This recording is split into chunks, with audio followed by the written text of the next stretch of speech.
bawat kagalakan mo, sa bawat pagtitipon, ay naroon ako sa inyong nalabitan. Hindi ko kayo iniwan.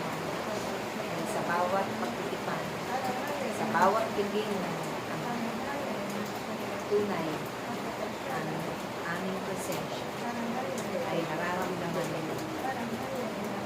Ang iba naman, ako'y napagmamasdan kung ano ang aking wakas. At ito ang mahalagang regalo sa isang Pilipinas kapag ito'y sa inyo. Kaya akin, lagi kayong magpapalala dahil ang karaban ay masigasig din. Subalit walang higit pa sa kapangyarihan ng Diyos. At ang lahat ng ito ay inyong makakarawan. Anumang kunasyan, anumang trahetya at salo ay sabay-sabay natin ipapakita. Dahil pinununan ng Diyos ang inyong mga labi. Kaya yan ang inyong pag-asa sa inyong ito ang magbibigay liwanag sa mga natin. Inyong mga kapag dahil walang higit sa ganang nakatanda ang bawat isa sa iyo. Kaya naway ako pagpiling sa siya bago lagi niyong gamitin saan man kayo dapo ay tatakda ng Diyos dahil ang panahon ay labanan sa mga panahon ito at nararapat na tapat gusto kayo kung nakikilala sa Diyos ano aming bagay mga kulang sa ano mang bagay na hindi pa kaya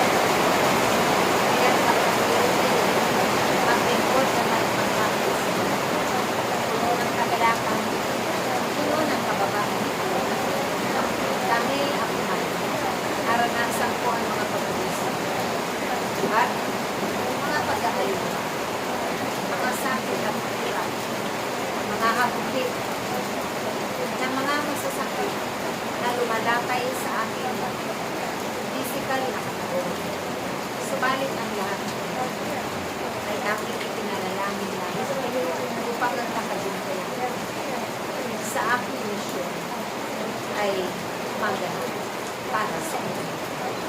Kaya't aking mga anak, yan ginawa ang nasa puso kasi kayo ay laging magdala para sa kapwa, para sa mundo. Dahil ibig ninyo na matulungan, ibig ninyo na magkaisa, kahit hindi man magkapalala, dahil inisa ang inyong alam. Magaganap ang lahat ng lahat. Ipangan ko ang panahon. Pagpatuloy niyo ang panalangin. Humingi ang awang kapag sa Diyos. Dahil ito ay ibibigay mo.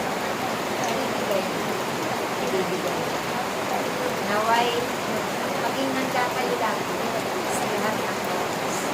Dahil marami pang pangawag na magaganap ng kabagat ay hindi ninyo pa nasasasunod at lubos-lubos ninyo hindi ka mapangalit. Subalit hindi kayo malimutak dahil kayo lubungin ng Diyos ng mga biyaya at magdalilang pati na idadagdagan upang kayo ay tumapang sa Panginoong pag-ibig na kayo ang mag-ibig sa mga panahon na kanyang ipinakala at ganapin ninyo na naayon sa kanyang magkakit pisik kayo sa pananaw magkakit pisik kayo sa pagmamalasakit pag-uunawaan pagdadalang at pagkakatawa dahil kailangan hindi madagdag ang kapangyarihan ng Diyos. Lagi kayong pag-arapan.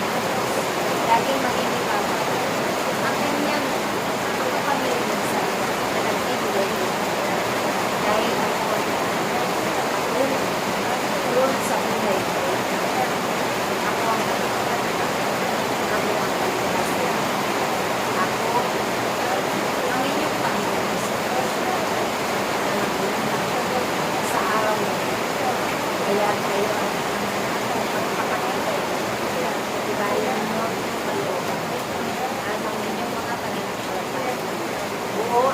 tiwala. Pagpakailan